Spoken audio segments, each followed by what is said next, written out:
হলো যুবশক্তি। যুবশক্তি নিয়ে তোমাদের অনেকেরই একটা প্রশ্ন যে স্যার যুবশক্তির জন্য কি আপডেট রয়েছে। আজকের ভিডিওর মাধ্যমে সম্পূর্ণ ডেসক্রাইব করব। দেখতেই পাচ্ছ পশ্চিমবঙ্গ বাজেট 2026-27 যে পিডিএফ সেটা চলে এসেছে এবং আমাদের রাজ্যের অর্থমন্ত্রী স্বপন দাশগুপ্ত তিনি কিন্তু এই ব্যাপারটা কিন্তু ক্লিয়ার করে দিয়েছেন যে যুবশক্তির ব্যাপারে কি আপডেট রয়েছে এবং যুবশক্তির জন্য কারা কারা যোগ্য, কারা এখানে এলিজিবিলিটি ক্রাইটেরিয়া ক্লিয়ার করতে পারলে এই যুবশক্তির প্রকল্পের সুবিধা পাবে, সেই সব ব্যাপারগুলো কিন্তু এখানে ক্লিয়ার করা রয়েছে।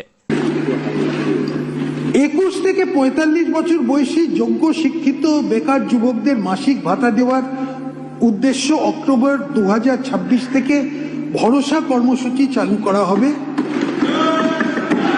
এই স্কিমে গ্র্যাজুয়েট বেকারদের জন্য 3000 টাকা, অন্যদের মাসে 2000 টাকা ভাতা দেওয়া হবে।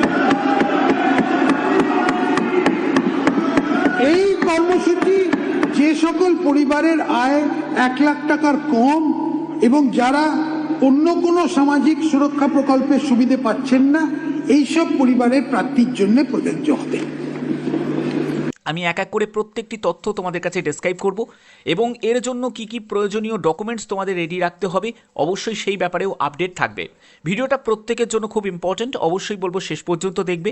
আর এরকমই গুরুত্বপূর্ণ আপডেট পাওয়ার জন্য যেটা করতে হবে, চ্যানেলটিকে সাবস্ক্রাইব করে রাখতে হবে, বেল আইকনটাকে অল করে রাখতে হবে যাতে তোমাদের কাছে এরকমই গুরুত্বপূর্ণ আপডেটগুলো পৌঁছে দিতে পারি। তো দেখো এখানে দেখে নাও, আমি তোমাদের দেখিয়ে দিচ্ছি এই জায়গাটা। দেখো কি বলেছে ভালো করে বুঝে নাও। দেখো 21 থেকে 45 বছর অর্থাৎ বয়সের ক্ষেত্রে 21 থেকে 45 বছর, যুবসাথীর ক্ষেত্রে ছিল 21 থেকে 40 বছর। 5 বছর যেহেতু তোমাদের বিভিন্ন সরকারি চাকরির আবেদনের ক্ষেত্রে 5 বছর ইনক্রিজ করা হয়েছে, তো সেক্ষেত্রে 21 থেকে 45 বছর এখানে করে দেওয়া হয়েছে। এবং যোগ্য শিক্ষিত বেকার যুবদের মাসিক ভাতা দেওয়ার উদ্দেশ্য অক্টোবর 2026 অর্থাৎ অক্টোবর মাসেই তোমাদের ভরসা কর্মসূচি চালু করা হবে। যুবশক্তির যে ভরসা কার্ড সেটা তোমাদের অক্টোবর থেকে কিন্তু হচ্ছে। এবং এই স্কিমে গ্র্যাজুয়েট বেকারদের জন্য, যারা গ্র্যাজুয়েট বেকার তারা 3000 টাকা পাবে, আর অন্যদের মাসে 2000 টাকা ভাতা দেওয়া হবে। অন্যদের বলতে উচ্চ মাধ্যমিক, মাধ্যমিক যারা ক্যান্ডিডেট রয়েছে তাদের ক্ষেত্রে 2000 টাকা ভাতা পাবে, ঠিক আছে। আর যারা গ্র্যাজুয়েশন করে বেকার হয়ে বসে আছে তাদের ক্ষেত্রে 3000 টাকা। এবং এখানে বলছে যে এই কর্মসূচি যে সকল পরিবারের আয় 1 লাখ টাকার কম, যার মানে তোমার পরিবারে হতে পারে 5 জন সদস্য রয়েছে, হতে পারে 4 জন সদস্য রয়েছে, পরিবারের মোট আয় যদি 1 লাখ টাকার কম হয় এবং যারা অন্য কোনো সামাজিক সুরক্ষার প্রকল্পের সুবিধা পাচ্ছেন না, অর্থাৎ তোমার পরিবারে, তো এখানে যেটা বলতে চাইছে যদি তোমার পরিবারের ধরো কোনো সদস্য তারা কোনো সরকারি যদি কোনো প্রকল্প যদি পেয়ে থাকে, সরকারি যদি কোনো প্রকল্প পেয়ে থাকে তাহলে কিন্তু এই সুবিধা কিন্তু পাবে না। এবং আরেকটি ব্যাপার তোমাদের বলে রাখি, ধরো একজন ক্যান্ডিডেট সে অন্নপূর্ণা ভাণ্ডারের টাকাও পাচ্ছে, আবার কি সে যুবশক্তির জন্য অ্যাপ্লাই করতে পারবে? তাও কিন্তু পারবে না, কারণ এখানে কিন্তু কন্ডিশন থাকবে।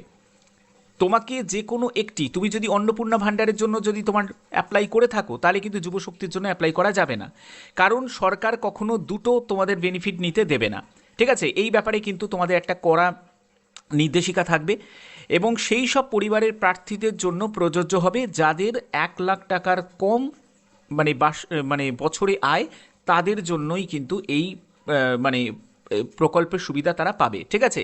এই ব্যাপারটা কিন্তু এখানে স্পষ্ট করে জানিয়ে দেওয়া হয়েছে। তো আশা করি ব্যাপারটা বুঝতে পেরেছো। এবার তোমাদের কি কি ডকুমেন্টস লাগবে, ঠিক আছে। আচ্ছা এবার দেখে নাও যে তোমাদের কি কি ডকুমেন্ট তোমাদের রেডি রাখতে হবে। প্রথম সেটি হলো আধার কার্ড। আধার কার্ড মাস্ট, কারণ আধার কার্ডের সঙ্গে তোমাদের অবশ্যই ব্যাংক ডিবিটি করা থাকতে হবে, ঠিক আছে। ডাইরেক্ট বেনিফিট ট্রান্সফার এর জন্য তোমাদের লিঙ্ক করা থাকতে হবে এবং আধারের সঙ্গে মোবাইল কিন্তু তোমাদের লিঙ্ক করানো রাখতে হবে। যেহেতু অক্টোবর থেকে প্রসেসটা শুরু হবে, তো সেক্ষেত্রে হাতে কিন্তু অনেকটা সময় রয়েছে।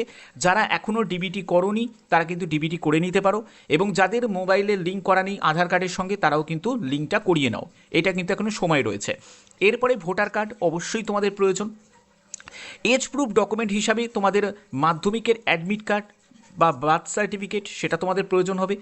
তারপরে এডুকেশন কোয়ালিফিকেশান, দেখো এখানে এডুকেশন কোয়ালিফিকেশানের ক্ষেত্রে বলে রাখি, যেহেতু তোমাদের এখানে 10-12 পাশের যারা ক্যান্ডিডেট থাকবে তাদের জন্য 2000, আর যারা গ্র্যাজুয়েশন কমপ্লিট করেছে তাদের জন্য 3000। তো তার জন্য আলাদাভাবে তোমাদের একটা এলিজিবিলিটি থাকছে।